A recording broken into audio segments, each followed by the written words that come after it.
Hi guys. So today I'm going to be talking about Gandhi. And more specifically, my question focuses on the bias in textbook history and whether people have tried to cover up certain facts or certain events that happened for their benefit. And I'm going to be doing this with a focus on the life of Gandhi.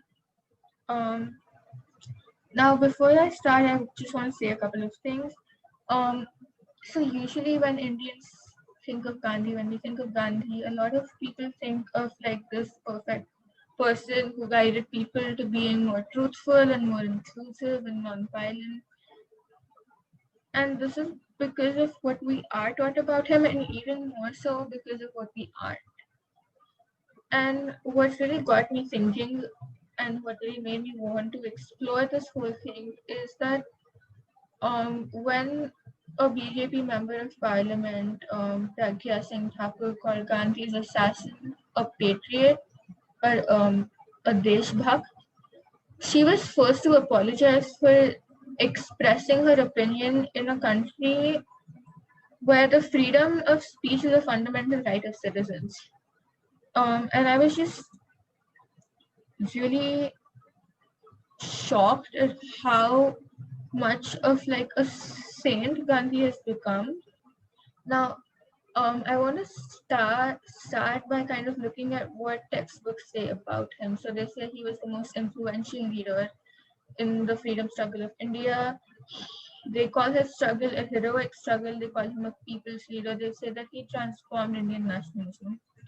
And in this timeline that I got from the NCERT history textbook for 12th grade, the Pune Pact signed by Dr. Ambedkar and Gandhi in 1932 is just not there in this timeline, which is quite clearly a cover up. So here's a list of things that Indian textbooks seem to have forgotten about, or somebody has tried to cover them up and hide them.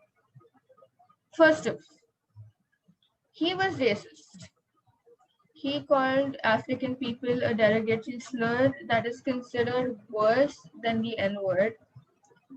He believed that while Indians were equal to white British people, African and other non-Indian people of color weren't. He considered the natives incredibly lazy, thinking that they were not as hardworking as Indians. He thought that their only contentment in life was to pass it in indolence and nakedness, that their only ambition was to collect cattle to buy a wife. So Gandhi was quite racist. He was against modernization and he believed that independent India should return to a village life. Again, this is something that we're never taught about in a school context when we're learning history. So this is a screenshot from the Atlantic, and you can see that in 1909 he wrote that India's salvation consists in unlearning what she has learned during the past 50 years. The railway, telegraphs, hospitals, lawyers, doctors, and such like have all to go. He also wasn't actually against the caste system, and he believed that India should return to it once independent.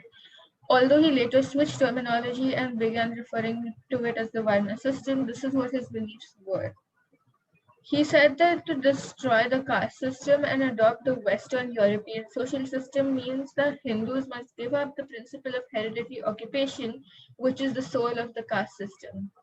He said that a community which can create the caste system must be said to possess unique power of organization, and that it will be chaos if every day a Brahmin is changed into a Shudra and a Shudra is changed into a Brahmin.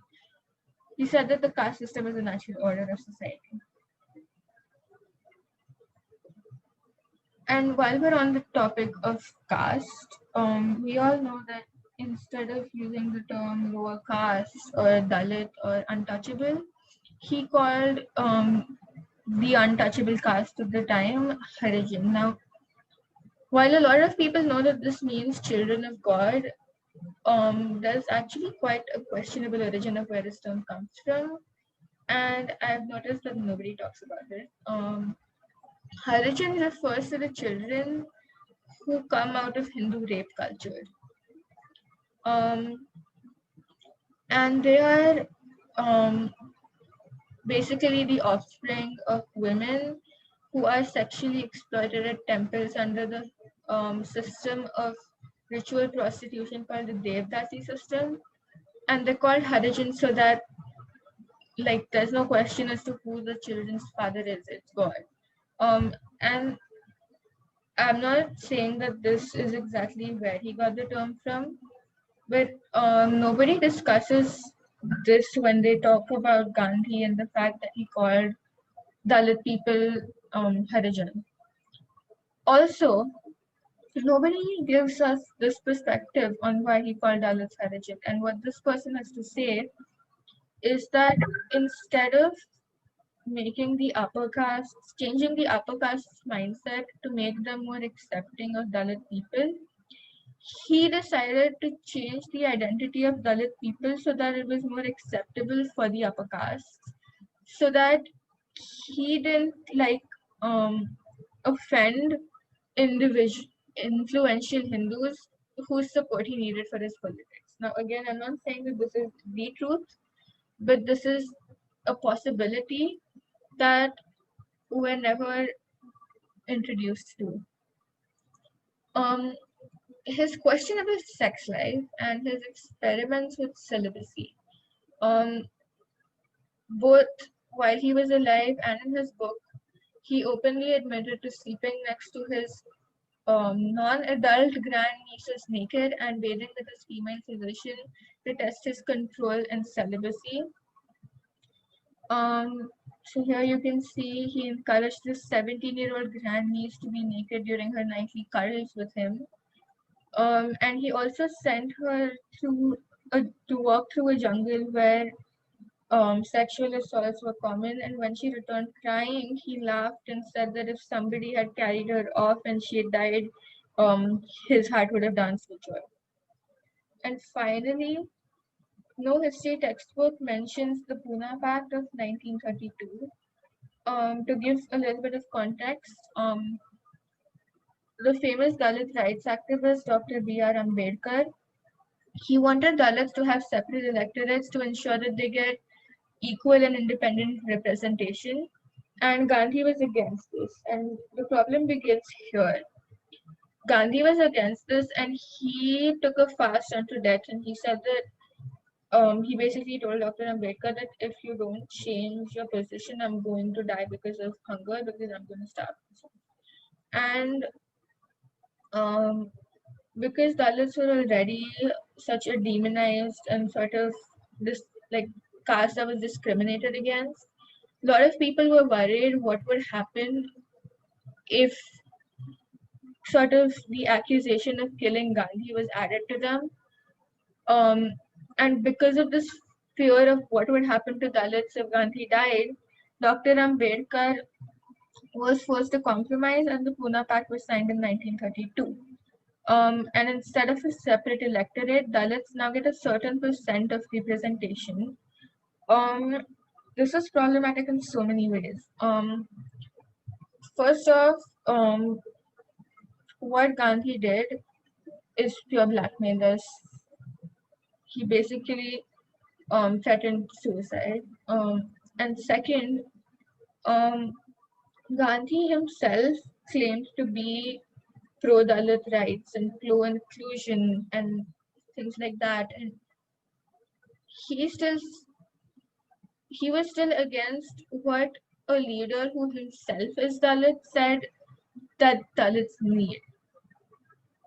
And this is kind of hypocritical because on the one hand he believed that Dalits need equal rights, and on the other hand he opposed something that a Dalit person who was an activist for the community wanted Dalits to have so that they get equal representation. If I hope I'm making sense. So these are a couple of things that no textbook kind of talks about. And just before I end, I just want to kind of bring back the focus on the question. So this presentation isn't an attempt to say that Gandhi is a bad person. Um, because we're not here to look at opinions, we're just here to look at the facts. And what I want you to take away from this is that there is a huge bias and an actual attempt at covering up information and events in textbooks and in history that we're taught that we need to be aware of. And I was just thinking about this in terms of the broader question, what is the point of studying history? And here's two things that I've realized. One is so that we have fully informed opinions on people and events that are important. And two, so that we're objective in choosing who we look up to or idolize and who we don't. Now, um, the entire government idolizes Hindi. Idolizes Gandhi. What is it? I don't know. So the entire government idolizes Gandhi.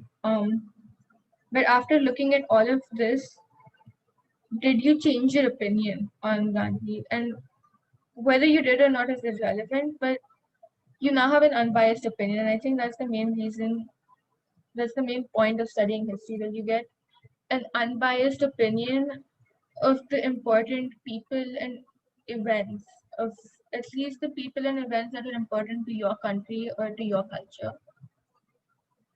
And that's it. Thank you.